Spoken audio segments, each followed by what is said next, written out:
Awaken to your truth that you are the I Am presence in harmony with the divine. You are consciousness beyond what the body and mind identify.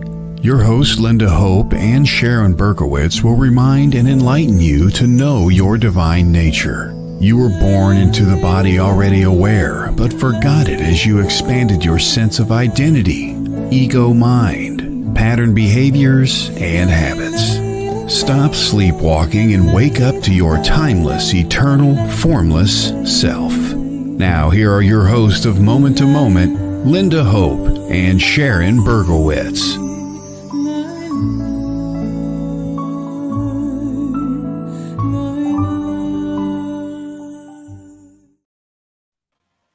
Hello, everyone, and welcome. Much aloha to you all from the big island of Hawaii.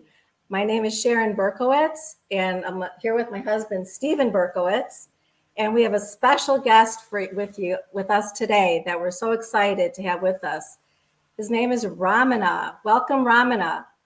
Hey, I just wanted to say I haven't seen that kind of opening to the show, and it's like, yeah. Everything that's said in the beginning is what I have to say. That was a beautiful summary of everything that I'm bringing to this work here. Perfect. Wonderful. Well, I'd like to introduce you to our audience today. So Ramana is a direct disciple of Indian master H.W. Punja, Papaji.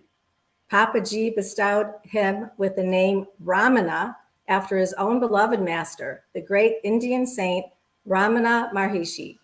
Papaji encouraged him to share the message of unity and heart. For the last 26 years, Ramana has been teaching his synthesis of Eastern teachings and transpersonal psychology worldwide, which he calls Radical Awakening. In his best-selling book, The 7 Steps to Your Radical Awakening, Ramana personally takes you into your own radical awakening. So thank you so much, Ramana, for being with us today. So, as things happen, people show up at our doorstep, saying aloha, and hopefully they'll come back later now. But anyway, we wanted to welcome you again to the show. And if you could tell us a little bit about your background, something that got you into the vision and the pathway, for spirituality. Oh, shoot. I guess it really started in 1968 with my first spiritual master, a Zen master actually in San Francisco named Suzuki Roshi. And also, interestingly enough, the person that actually turned me on to Suzuki Roshi was this acid head spiritual teacher named Stephen Gaskin. And I was going to one of his Monday night classes, and he said, I just met the clearest mind I've ever met in my life. And he's been a spiritual seeker for the last, at that time, last 50 years.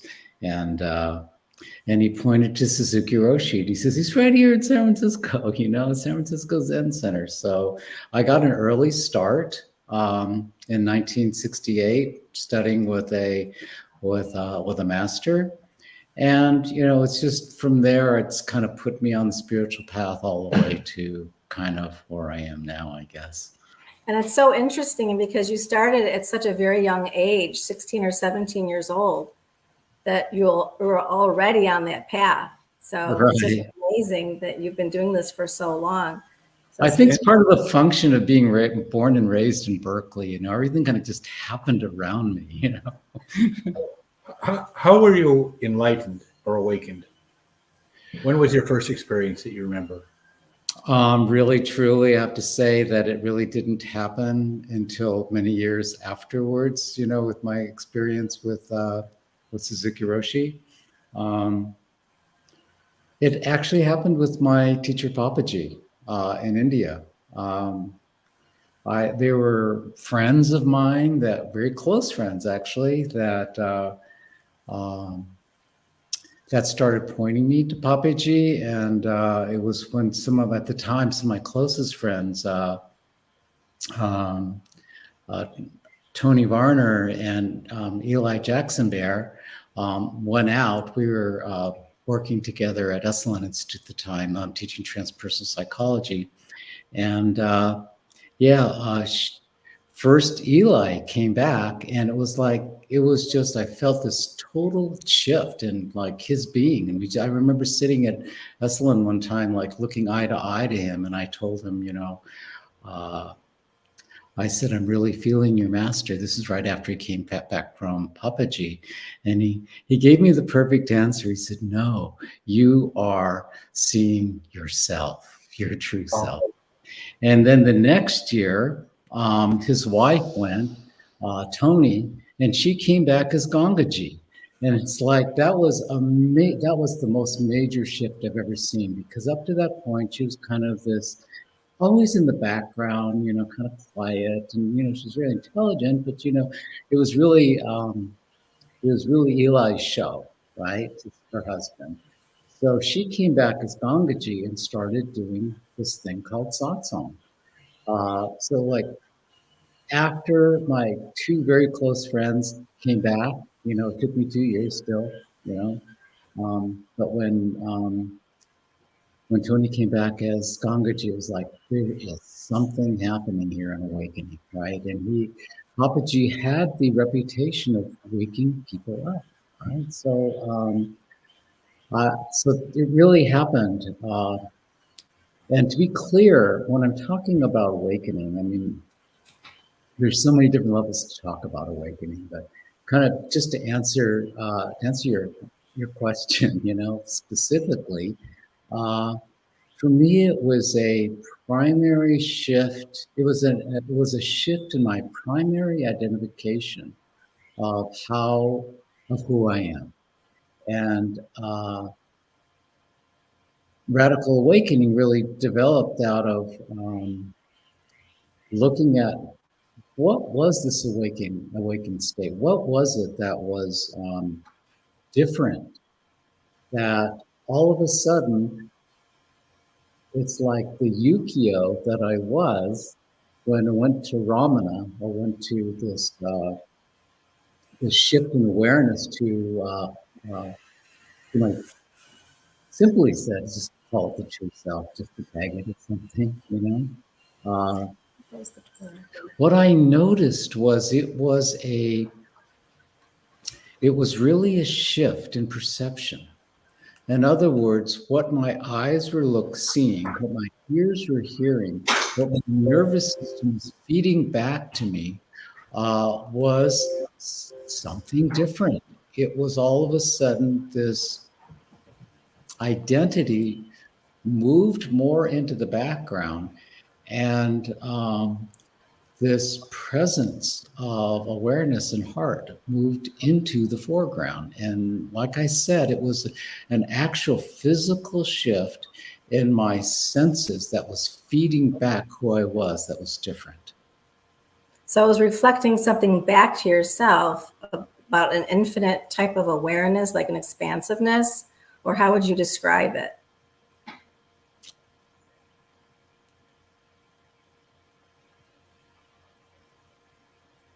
It was kind of odd at first, because it was a whole kind of reorientation. At first, it kind of felt like there was nobody here. And I have to say that, I had an awakening experience. That was the first thing, right? And this lasted for about 10 days. And that awakening experience, it really felt like everything was just occurring and there was nobody here, right? There was there was obviously awareness was here because somebody was recording what was going on, but it didn't seem to have anything to do with this identity. It was like just something was appearing and opening up, and everything that was kind of opening up was just amazing during that time. I mean, one of the things that Papaji was doing when this is going on is his satsangs was him reading out of this book called the Ribhu Gita, right? And satsang would just be him behind a book reading this in bad English, right? So I thought maybe I could do better, reading it on my own. So, every time previous to this, I read it and it just seemed like this big head trip, right? But after this shift happened for me, this awakening experience, because I do want to make a clarification that there is a difference between an awakening experience and being in the awakened state. All right. An awakening experience, like every experience, has a beginning and a middle and an end. And I was so bummed and disappointed when it came to an end. Anyway, so back to the Ribhu Gita. So during that 10-day period, everything was not only like I was not present as a, quote, this identity, but everything seemed to be magic. I picked up the Ribhu Gita and I was reading the verses and I felt like my heart was just singing instead of like, what's this head trip? What the heck are we talking about? It was like every verse was so alive. It was like my soul was just flying reading it. And I won't go into all of the synchronicities that happened, but there was some stuff going on that was like one right after another. It was just realized at that point, oh my God, I've read, there was this, knowing in the background that I've kind of known this stuff, but all of a sudden there was the experience of everything being real, right? So at the end, so to clarify now, the difference between an awakening experience and an awakening. So when my awakening experience kind of went away, it was like I was bummed. I mean, I felt like somebody who gave me my favorite ice cream cone and I got a few great licks out of it, and then they took it away from me and threw it on the ground and smashed it with their foot. I was actually angry at Papaji. And this was happening the day before I was leaving, right? Because I had this big transpersonalist, I would start, our schedule was starting again. I had teaching engagements, everything else. And one thing in my interactions with Papaji before I left, one thing I realized was something rung true later on, which is he said, if you had it and you lost it, you never had it. So this brought on this whole inquiry for me. Well, if that was not it, this place of magic, this place of expansive awareness, this place of synchronicity, this place where the heart is opening up and just beautiful all the time, which I always gauged as that's it, right? So all of that kind of went away. Yes, and because we know that which comes and goes isn't the real. That's it's right. Not the true reality. Yeah. Specifically experience, right? What I had was an enlightenment experience. And so it took me onto this, inquiry then, if that is not it, if Papaji is saying, if it comes and goes, that's not it. It was a real journey and to find out, well, what is it, right? And I'd gotten over my whole thing about, oh my God, he took away my enlightenment. So I'm so pissed off. I had to get over that. And there's a whole process I had to do to get over that, really letting go a lot of my ego that came back and really stronger than ever. And I read about that, and you wrote like 3 pages right. to him about how bad everything was and how terrible. And you left that note for him. And then what happened after that? So the end of that story is that I end up kind of really humbled, really, quite frankly, on my knees, back to Papaji again. And there was, the best way I could say it is it was not an experience, but it was something bubbling inside of me that was recognized as a true knowing. And actually, in Hinduism, the translation of true knowing, it is with capital letters, true knowing, right? And that means that the true knowing was that I was present, the true self, the consciousness, awareness, the true heart is residing and present in me. And no matter what experience I was having, there was this inner knowing that followed through the whole experience. It was interesting. It was kind of like part of it was, there was no words to it, but it was like this knowing that says, none of this is true. It's illusion. It's Maya.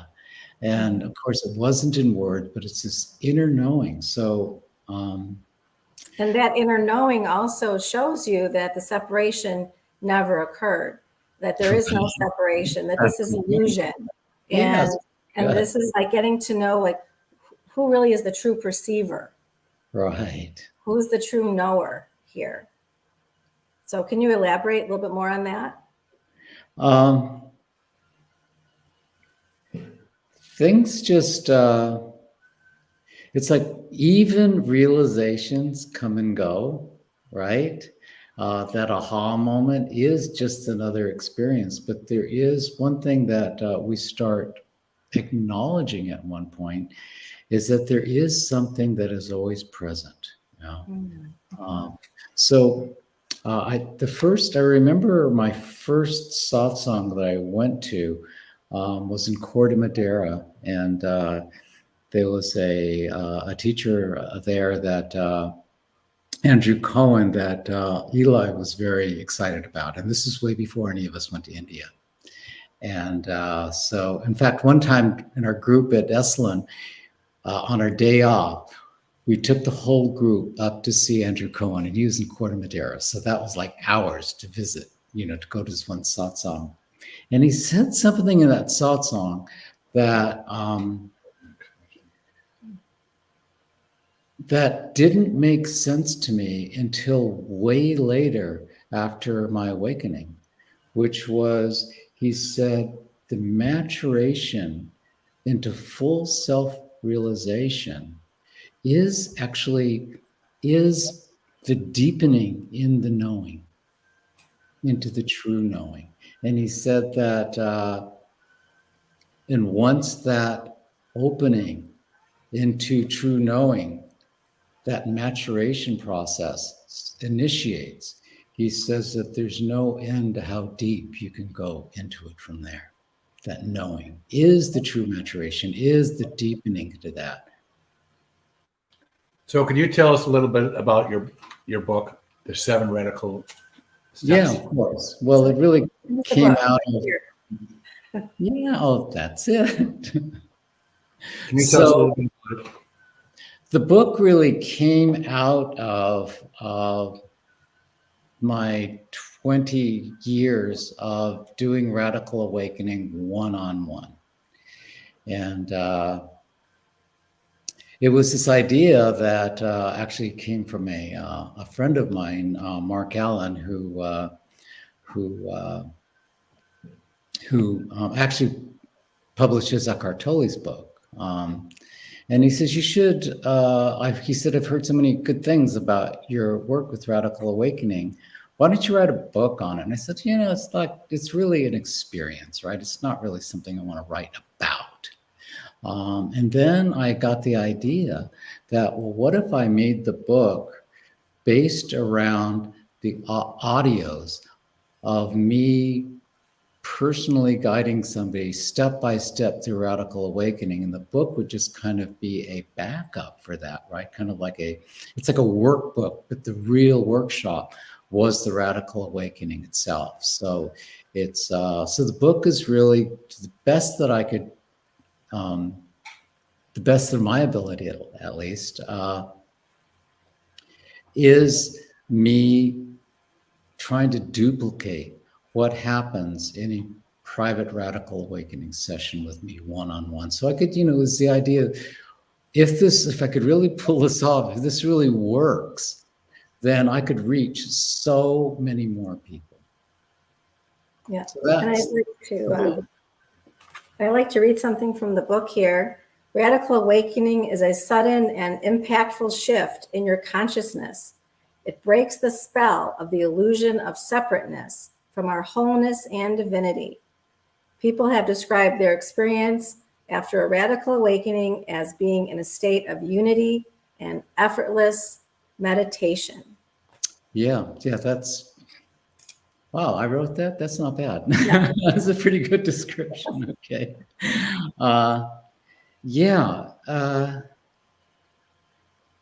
It was interesting, and I know the story, the story already, but my start with radical awakening was, it started out in Boulder, and my colleague Gangaji actually had her center in Boulder. So there was a lot of Boulder people who were Gangaji devotees. And so people who came to my radical awakening workshops and private sessions, they had a very common thing that they reported, which was that at the moment of their awakening in the session, when everything kind of came together, they would often say, "Oh my God, that is what Gangaji has been talking about for all these years. I've been following her." Just getting this direct thing, which is, it's all about, this direct experience. Now, I do want to say, just finish too, and also when Eckhart Tolle's book, The Power of Now, was out, and I was getting a lot of people who were Eckhart Tolle devotees, and they told me and said this exactly the same thing. It was kind of like, oh my God, so this is what Eckhart Tolle has been talking about in his book. It's like to get a direct experience of it. Now, remember, I do have to say this too, very important. At the moment of their awakening experience, and remember what this experiences come and go, right? Papaji said that there's a point. It actually happened in a satsang that really revealed this to me about how one kind of works when I was developing radical awakening itself. Radical awakening was actually developed in India under the oversight of Papaji, right? And he would actually send me people. He says, "You go work with Ramana," after he gave me the name Ramana. And I think they were doing that because he was asking you to help people with self-inquiry. Right. Right? Yeah. Because he already knew that you were the one. I guess so. I mean, he already knew. So there was a person in one of the satsangs that said, was telling Papaji that he had this experience where the true self just came in, and he said it almost felt like the skies opened up and consciousness was everything. And he said he was in a field, and it was just under a tree, and it was just amazing. And then it went away. And he said, "Can you give it back to me?" Right? So that was common for people to ask Papaji a question like that. But I love the answer this particular time he gave it to this man. He said, if you had a teacher or somebody who could, he actually said somebody that could tap you on the shoulder at the moment of that awakening experience, to tap you on the shoulder and say, this is just an experience that you are having. But if you look back and see who is actually witnessing this, who or what is actually witnessing this, then you'll find out something that is beyond the experience. So that was very close to, Papaji's awakening with Ramana. When Papaji was asking Ramana, how could I see God? And Ramana answered him saying, the one that is looking for God, let that one turn back and face itself. So I know this makes perfect sense for you, but people who have not had a radical awakening, that means may seem a little obscure, Yes. Can you explain that for our audience that's not familiar with this? There's this appearance. It's really what creates the illusion itself is in our conditioned perception of seeing, we feel like who is seeing is this identity. And it almost seems like if you really look, it's almost like there's somebody inside the head, which has a big, it's me, it's I, me, and mine. So it's like the experience is that is who is looking through the eyes and hearing through the ears and feeling through the nervous system. So what if that were not true? What if what is called in Hinduism the true perceiver is looking through the eyes and listening to the ears and feeling through the nervous system, tasting what's on the tongue and smelling what's, in the nostrils, all the sense organs. What if this separate sense of I, this me, this identity, somewhere along the line hijacked that that pure awareness that is looking through the eyes and listening to the ears, and it was perceiving through every perceptual organ in the body.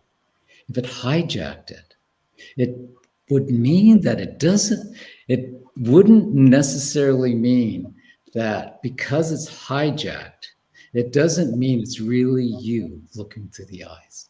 What if it were pure consciousness, the true perceiver that is perceiving through all the sense organs?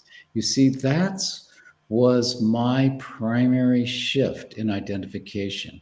Because when I perceived that it was not me that was looking through the eyes, listening to the ears, feeling to the nervous system, but it was actually something unfathomable that we can call the true self, we can call the heart, we can call love. There's all this kind of different aspects of how it works. The love part is a good part of the happens in the nervous system, just feeling the feeling sense of things. That is what created the primary shift of identity, because it wasn't this I, me, and mine that was looking out the eyes anymore.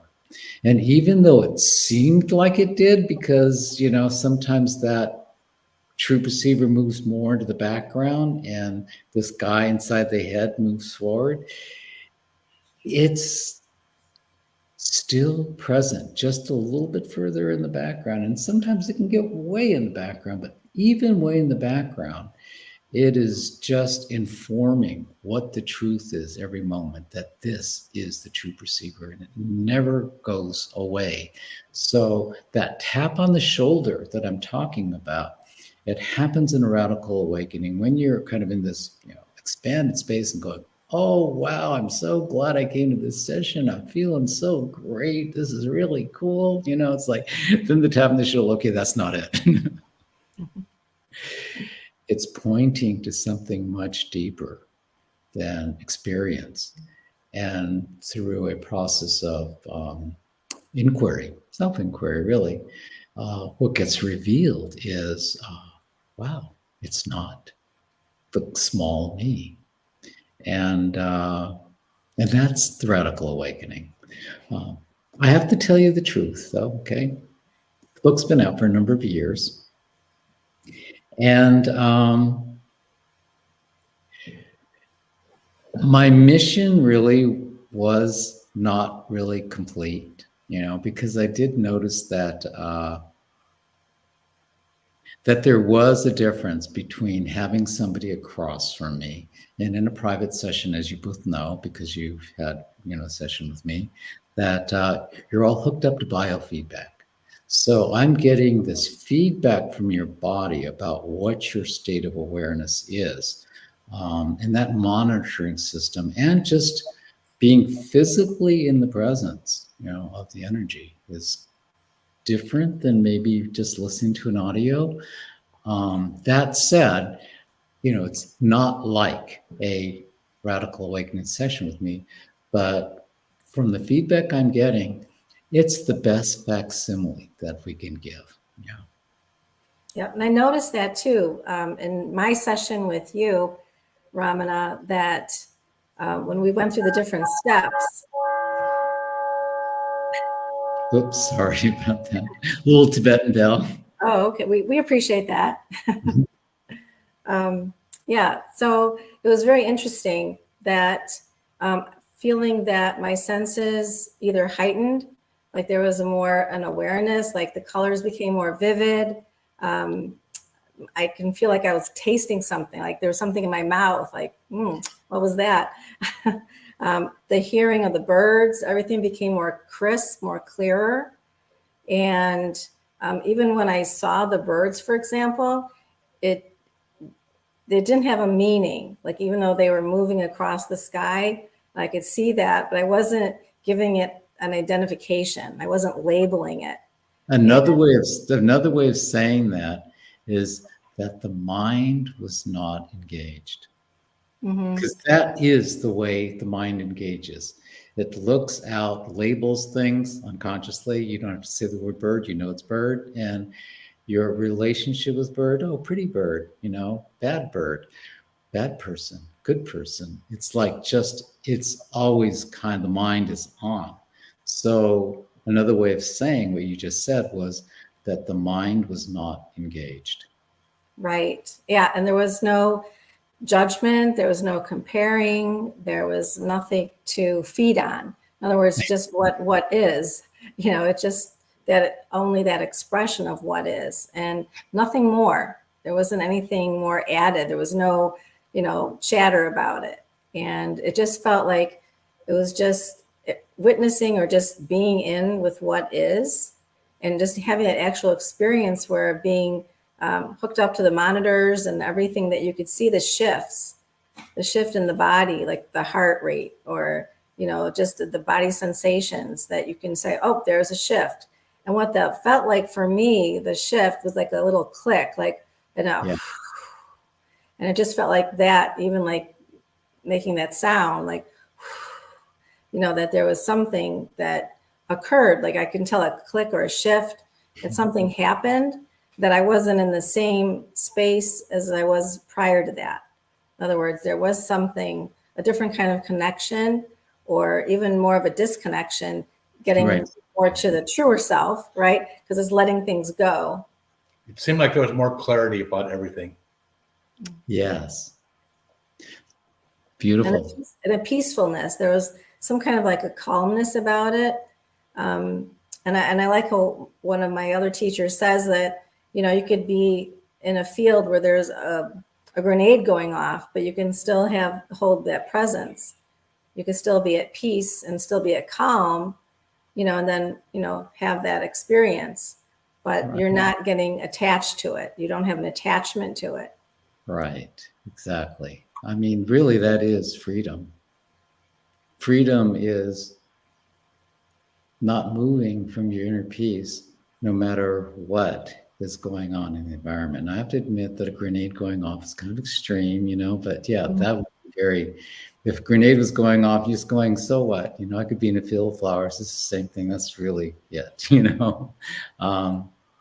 But I do want to ask kind of both of you, because, you're coming from a place where, you've had many experiences like this over, probably decades, right? So what would you say, and either of you can answer this, I was just curious, because we never really got to talk about, your sessions like this from here we are doing it now. What would you say happened for you that was different than just another, experience of awareness in For your me, understanding session? it was when you said, look behind you. And then what I did was there was a sense of presence, Yes. awareness all around me. So I no longer looked through my own eyes. Right, exactly. Very good. Excellent. You said, look at in a mirror, going back and forth, and then seeing all these shifts. That was really very spectacular and moving for me. Wow, that is so well said. Thank you so much. I mean, that is really underlines the whole thing, Once your eyes are open in that way, it's no longer an intellectual concept, it's an actual That's the what high goes into the background, right. That's what it was. There was no longer the who am I? Right. I was taken out of that situation instantaneously, and went to a whole new situation instantly. Wow, beautiful. Thank you. Beautifully said. Beautifully said. And what was really pleasurable about the experience for me too, first of all, I love your voice. It just seems very calming, and it feels like a meditative place to be in a session with you. And it just feels like just as an aside, when I was doing hypnosis, I was told I have a good voice for hypnosis. I think that was it. So that added to it. Yeah, added to the experience.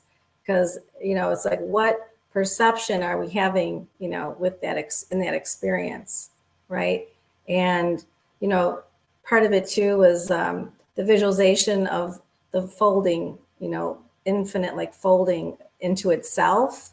Right. And the analogy was like, if someone wants to know, if you could imagine when you are making a cake and you have a cake batter and you have the two beaters and they're folding the cake batter. So it felt like everything just kind of merging onto itself.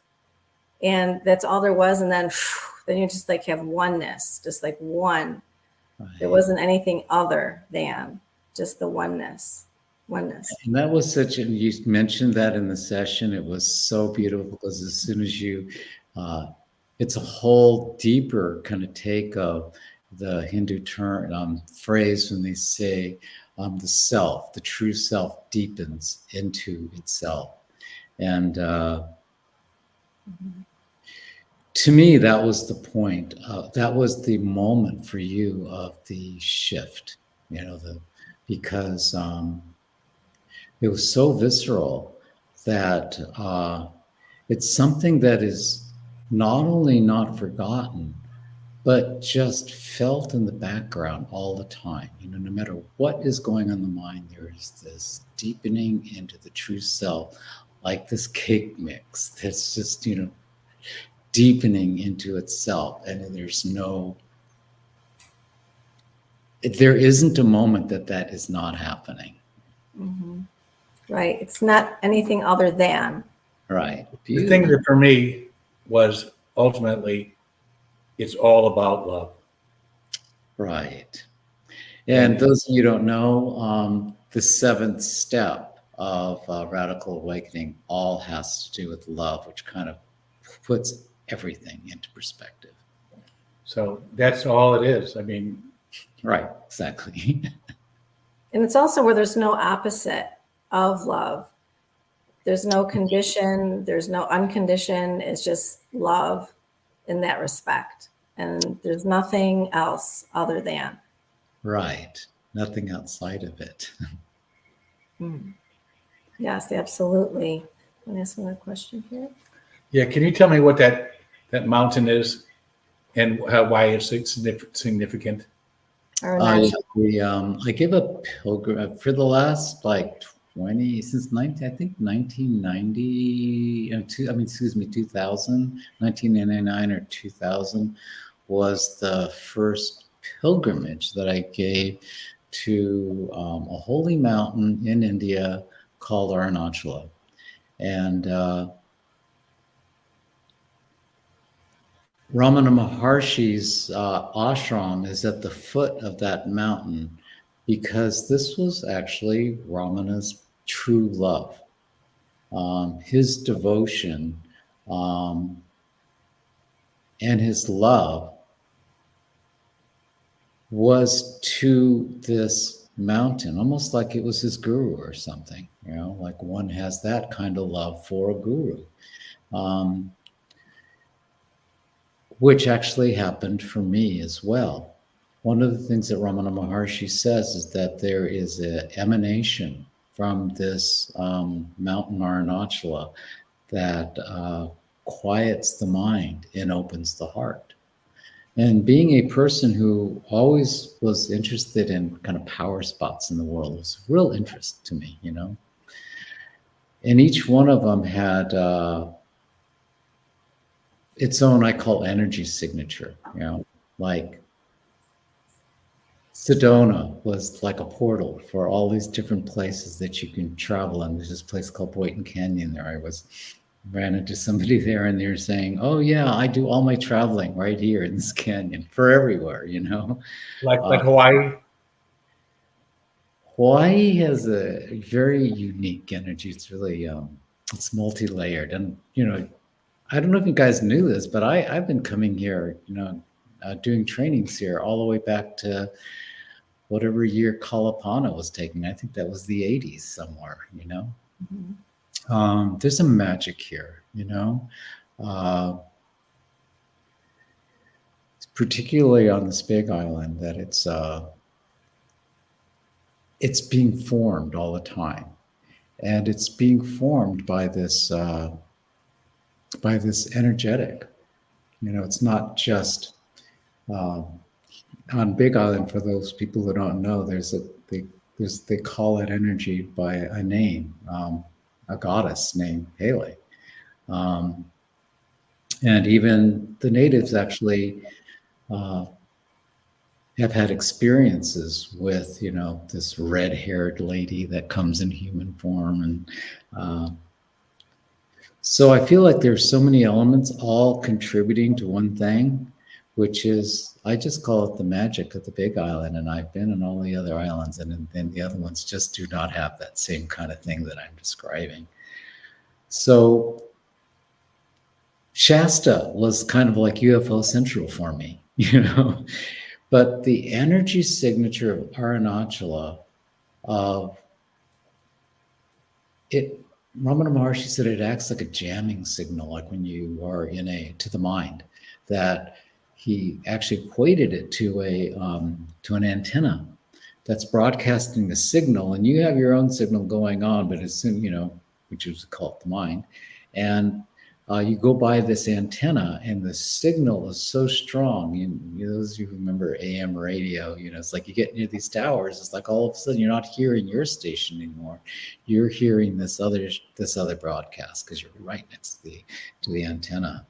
And that broadcast is jamming the mind, stopping the mind, and then opening the heart. And that's kind of when my I didn't even know it was a search. I thought it was just an interest, but it was my search for a sacred place stopped right there, because in terms of energy signatures, I could not figure anything else. I wanted more than to quiet the mind and open the heart. Beautiful. Yes. You know, and it's interesting. A friend of ours, Casey, is the one that introduced us to your satsangs and said, you know what? I'm going to a satsang today with Ramana. Like, who? And so we said, oh, we'd love to go. So that's how we met you. And the last couple of weeks, we've been going to your satsangs here on the Big Island of Hawaii. And then, you know, we're excited that you're also having a workshop that's coming up too.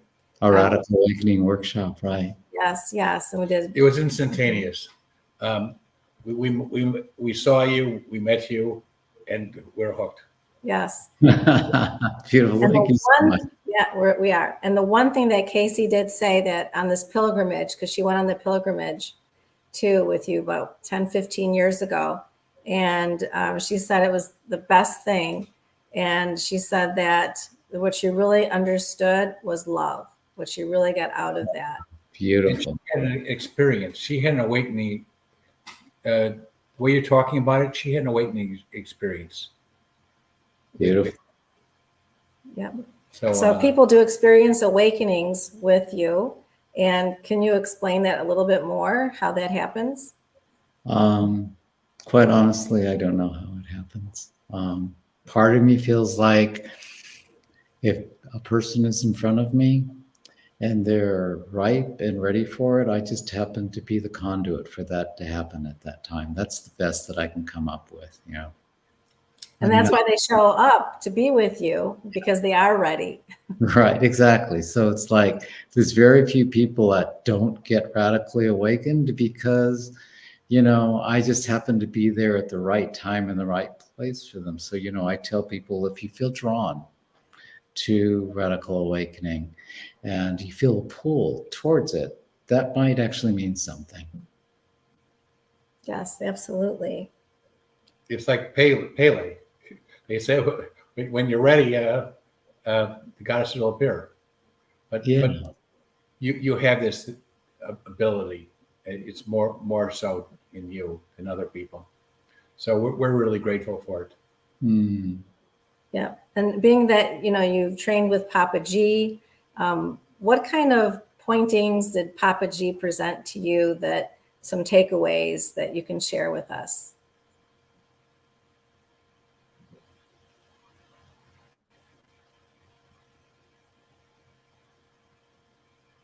I want to think of one that encapsulates everything, okay?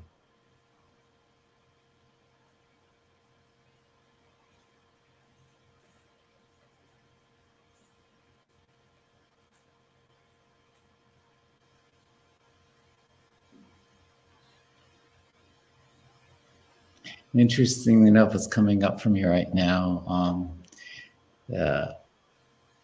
is not actually from Papaji, but it is his message, you know. It's the name of a book called by Nisargadatta Maharaj, a colleague of Papaji's. And it's You Are That.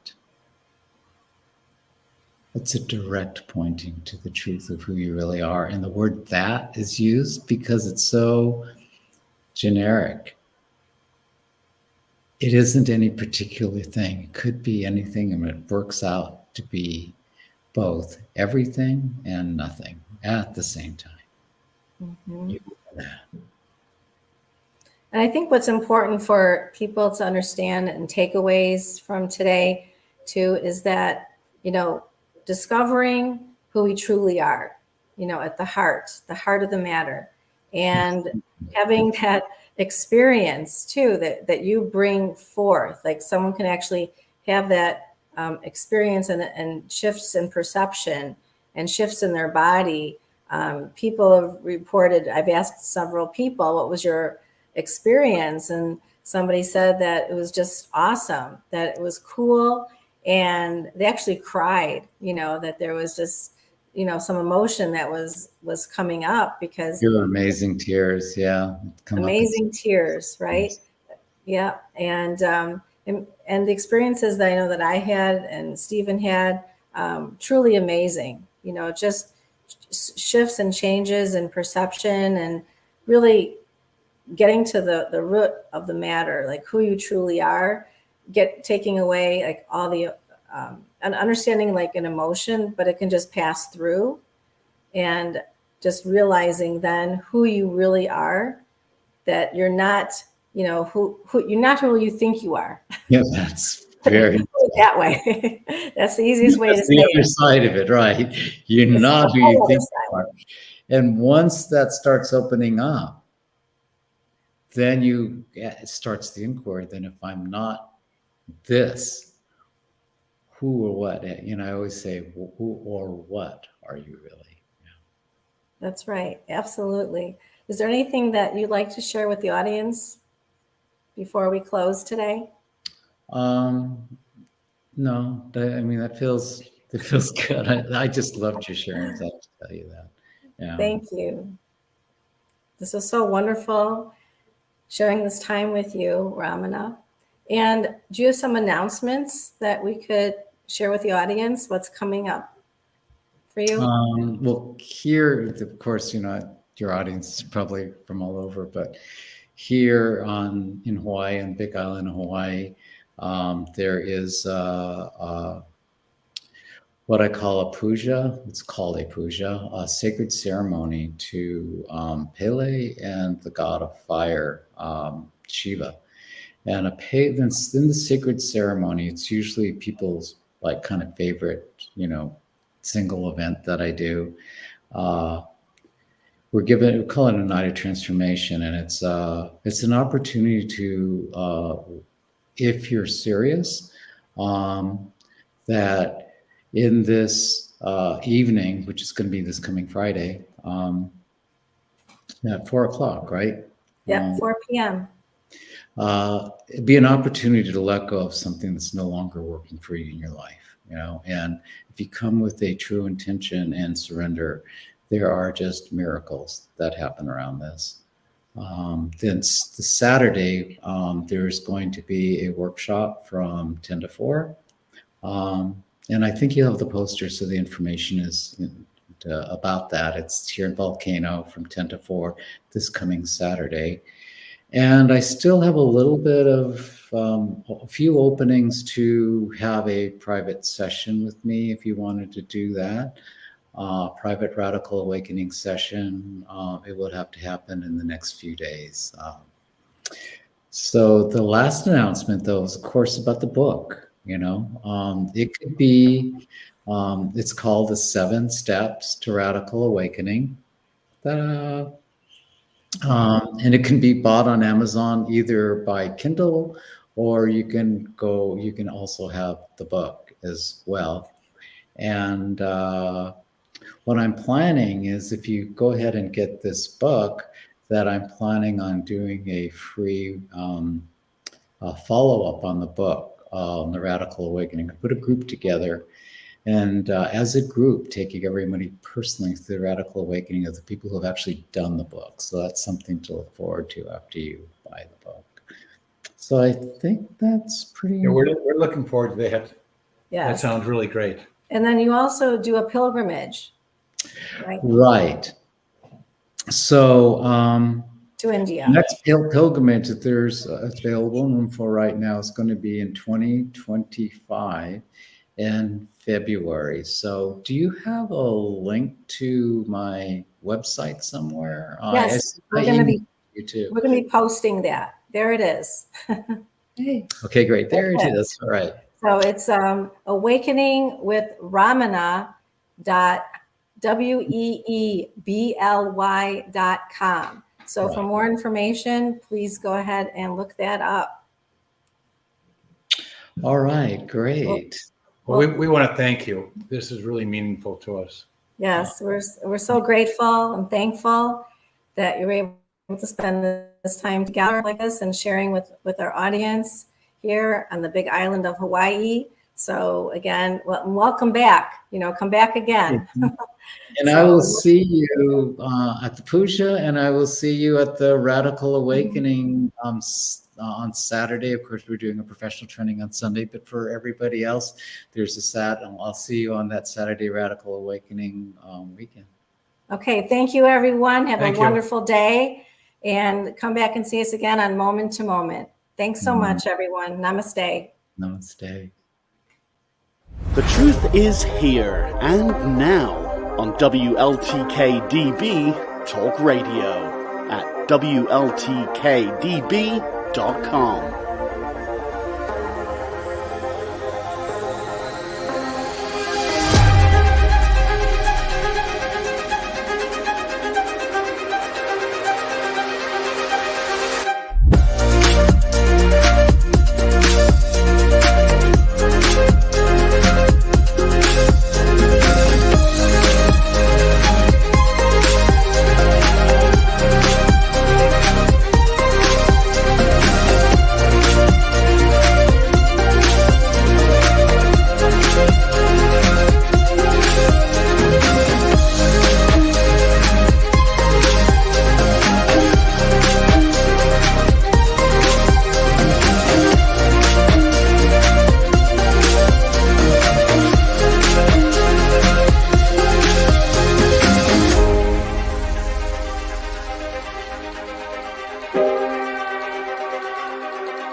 you.